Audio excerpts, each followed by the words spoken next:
Duota 3 sudėtiniai teiginiai A, B ir C. Reikia nustatyti, ar kiekvienas iš šių teiginių yra tapačiai teisingas, tapačiai klaidingas ar išpildomas. Tai nesunku nustatyti sudarius teisingumo lentelę. Darome implikaciją. 0 į 0 yra vienetas, 0 į vienetą yra vienetas, 1 į 0 yra 0. Vienetas į vienetą yra vienetas. Darome konjunkciją. 0 kart vienetas yra 0. 0 kart vienetas yra 0, vienetas kart 0 yra 0 ir vienetas kart vienetas yra vienetas. Taip pat sukų reikšmė.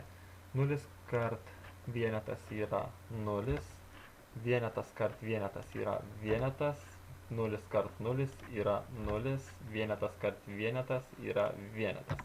Darome paskutinę implikaciją. 0 į 0 yra vienetas.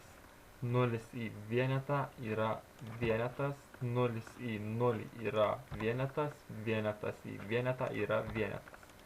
B.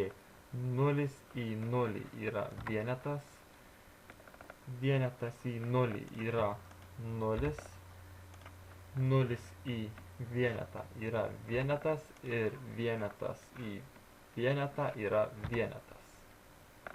Toliau C. Konjunkcija P teiginių su P neiginiu.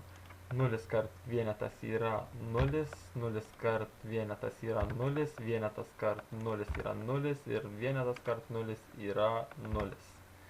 Taigi, gavome, kad A yra tapačiai teisingas, o kartu ir išpildomas, B išpildomas, C tapačiai klaidingas.